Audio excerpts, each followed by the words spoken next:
out such amounts of money. And when we say in Naira, we're talking about billions of Naira at this point in time. Ben, what's the update from the land of the Azzurri?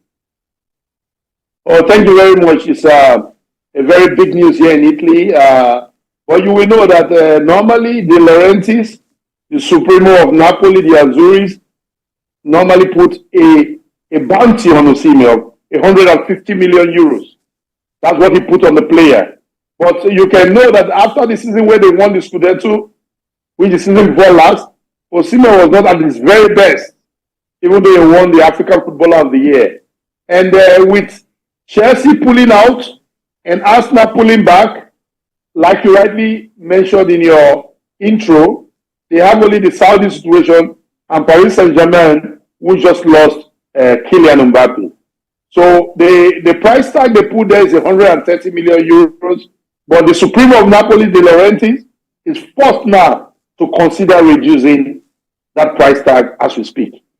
Now, can you confirm to us news from Italy and news from France? How close is this deal? Is Osimhen expected to move? A lot of Nigerians are following, this bid and negotiation between these club sides. It is understood that Osimhen does not want to go to Saudi Arabia. And one way or the other, Napoli is willing to indeed make that happen if a team in Europe come close to what they indeed want. How soon can this be done? Do you have any idea? Thank you very much, Mia, for that question. And you hit the nail at the head. The problem is that the player doesn't want to go to Saudi Arabia at this moment. The Saudis have the funds and they have the ability.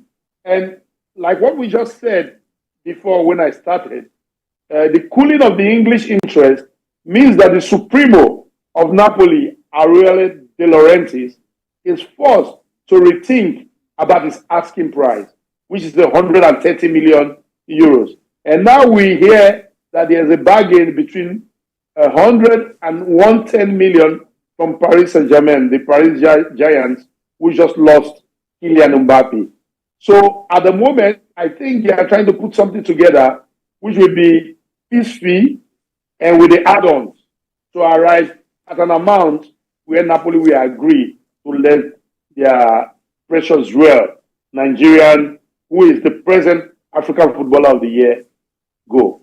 All right, you just talked about the fact that it's the current African Player of the Year. He's done so much for Napoli, loved by fans. But like they say in football, you are as good as your last game. Victor scored double figures last season despite injury worries at this point. But then it seems the new coach at the helm of affairs is also willing to let Victor Osimhen leave. And one way or the other, there are players he's hoping will fill the boots of Victor Osimhen. And it seems that Osimhen leaving will be a blessing in disguise to other players.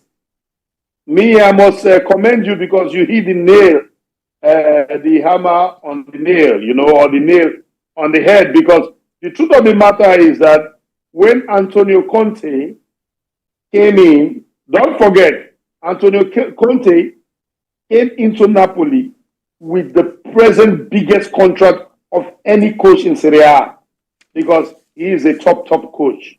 So he came in and he had spoken already with the Supremo of Napoli about the Osimhen situation. For Conte, he doesn't want the player to stay. Not that he doesn't like the boy or the boy cannot deliver the goods, but Conte has his eyes on Romelu Lukaku. He wants to reunite with the guy who did the job for him at Inter Milan to win the Serie A in Inter Milan. So now Conte is quite open, although officially they will tell you that Conte is okay with the boy. They are in Di Mauro right now, where they have their training for the cameras. But you and I know. Go tell us, do you think Lukaku will step into the shoes of Victor Osimhen easily? Will Napoli indeed miss Victor Osimhen? And for De Laurentiis, he's been one of the best businessmen when it comes to transfer activity in the Serie A. Will this be a win-win for him, especially if Osimhen is allowed to leave now? Let's take a look at the winners and indeed the losers. Yeah, this is a very important question you posed to me right now. De Laurentiis has shown himself to be the master of the game in football in Italy. Now I will give you one expo. He bought Bari. Bari is the football club not far from Napoli in the Serie B. He bought it for almost nothing because the club went bankrupt. He stabilized them in Serie B. He almost got promotion this year. His son is the Supremo, the president there. Now, you know that De Laurentiis always does it right. You can see Kvaratskhelia, the Georgian Maradona. He's there now. People are begging him with 100 million. But guess what? If I tell you how much he brought the boy, for 10 million. So De Laurentiis, he knows his job. For Osimhen, he wants to sell. He put the price at 130, but I know he will negotiate because, like you rightly said, he got Osimhen for far less.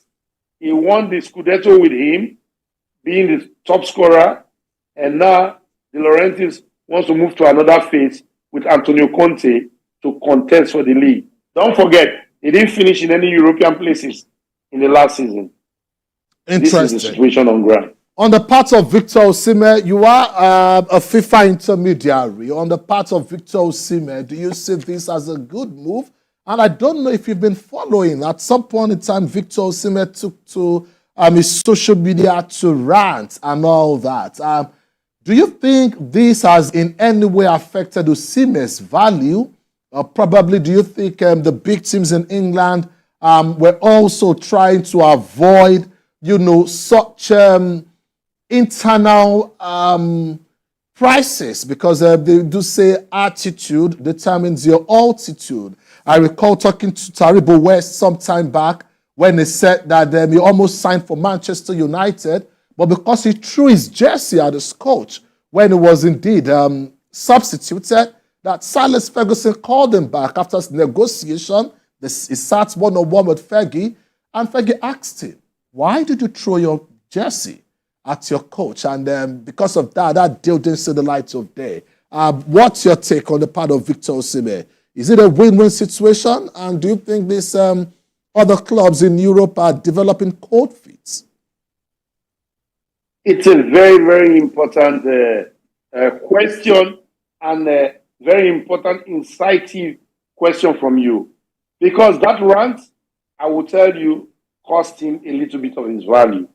I can hear Amaju Pinnick speaking a couple of days ago in one of the networks in Nigeria, saying that he was surprised by that run, meaning Victor Osimhen is normally regarded as a cool young lad, but he was out of place in that run. And like Amaju Pinnick said, he apologized, but I think he needs to do the right thing and apologize publicly to the coach. It doesn't matter if the coach was wrong. That's the national team coach. He has to apologize publicly to that coach, Mbappe, that are vying for him.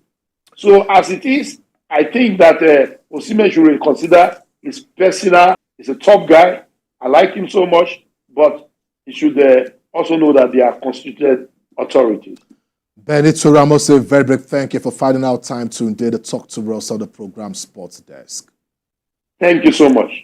Well, Benito was there talking to us, and I'm sure he's also having a great time as far as the business side of the transfer window is concerned. If you've just tuned in, you're watching the program Sports Desk. Right now, let's still bring you to the aftermath of the just concluded European Championship. Let's indeed take a look at the best 11 in the tournament. Well, Spain are already champions. No longer